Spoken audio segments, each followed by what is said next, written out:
Hiccup Horrendous Haddock III. A note from the hero. There were dragons when I was a boy.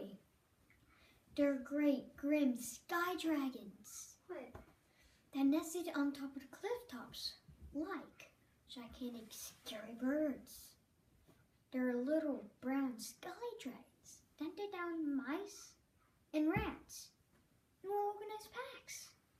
There were preposterously huge sea dragons. They're 20 times as big as the big blue whale. And who killed it? Just for the fun of it. You have to take my word for it. For that the dragons are disappearing so fast, they may soon become extinct. Nobody knows what's happening. They're crawling back into the sea from whence they came, not leaving a bone, not a thing in the earth for the men of future to remember them by.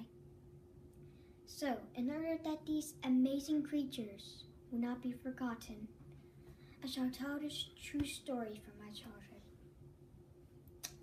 I was not the sort of boy you could train a dragon with a mere lifting of an eyebrow. I was not an actor at the heroism business. I had to work at it. This story becoming the hero the hard way.